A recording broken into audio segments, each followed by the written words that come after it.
Hey guys, and welcome back to another episode of MineZ History. Today we are taking a look at Test of Virtues. Thanks to RedstoneHelper, I was able to acquire a replica of the dungeon from late 2013. The dungeon is still property of Shoppo, so world download won't be available this time.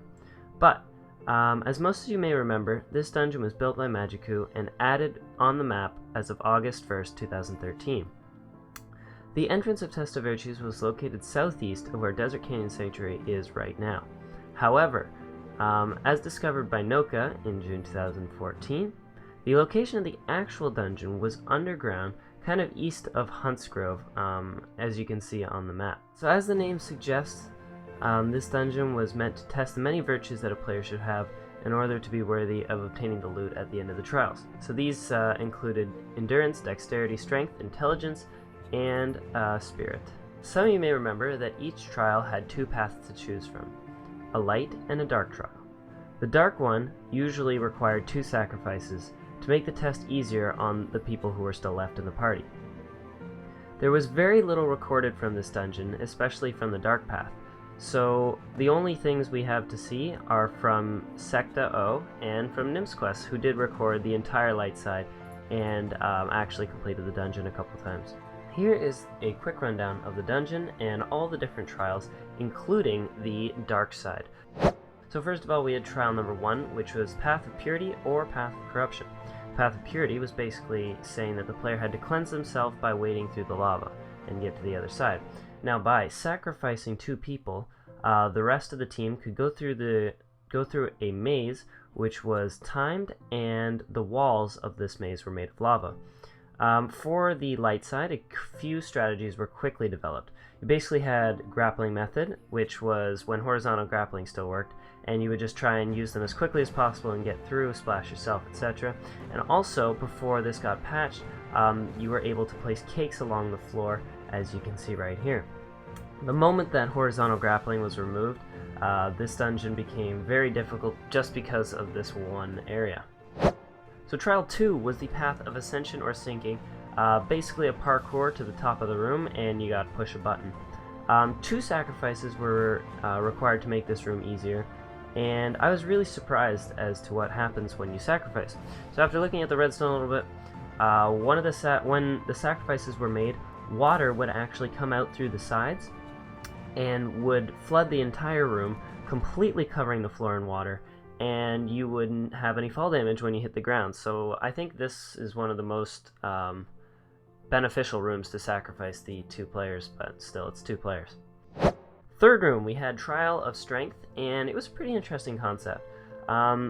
Through the Path of Valor, which is the light side, the player had to basically run from one side of the room to the other and push a button at the very top of the room.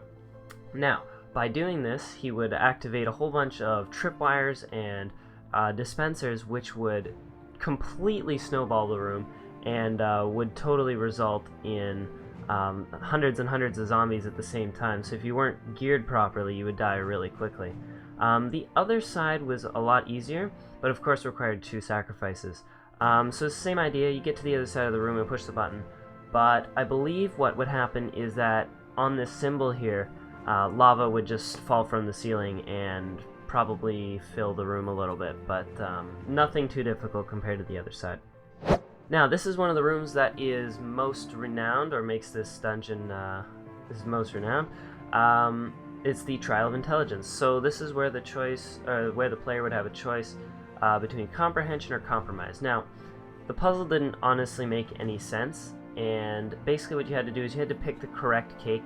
So a lot of the signs were just, like, oh, the cake is a lie, but by looking at the puzzle through the back, you could make out sort of which cake it was you needed, and incorrect answers would kill the player, which obviously made the stakes pretty high. By adding 2 sacrifices to the dark side, all you would get is 2 pistons would lower, and then, you would have 2 less options to pick from, so completely not worth it, but I guess it's there. The signs were later changed from word signs to just math equations, I believe. So, if you like math, it became like a pretty easy room, as opposed to something which was very convoluted and didn't make much sense. The last room, after being teleported by clicking the right cake, you would be in a giant Colosseum, and you would have to fight either 1 or 2 giants, depending on the player's sacrifice.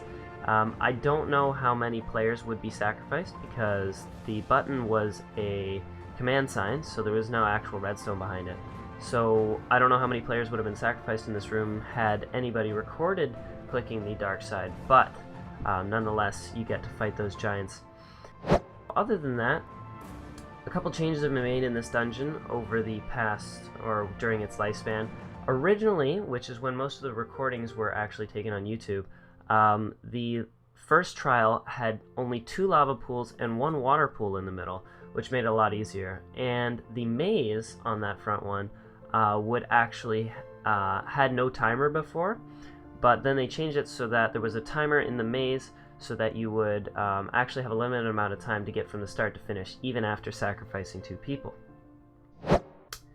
So the loot was pretty good for this dungeon, and I think it must have been some of the best at the time, because you needed a total of 10 sacrifices if you wanted to take the dark path. So 10 is a lot of people. You bring them all in, and then you end up with like 3 people at the end.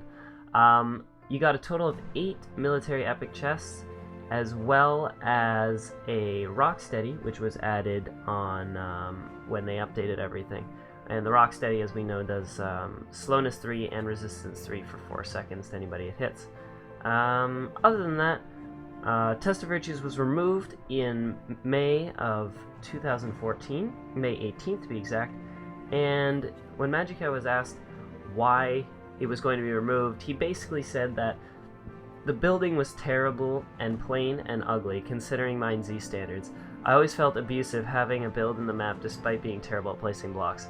So he removed it and tried to completely wipe it from the dev servers, and it wasn't until I contacted RedstoneHelper that we actually uncovered a copy of it. I was actually going to build it just by watching what happened on the videos.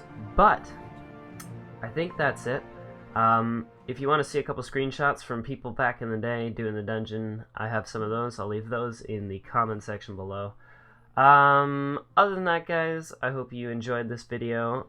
Shout out to RedstoneHelper again for providing the map, and maybe Shoppo will make some use of it. Who knows? Only time will tell. Alright guys, thank you very much for watching, and we'll see you all next time.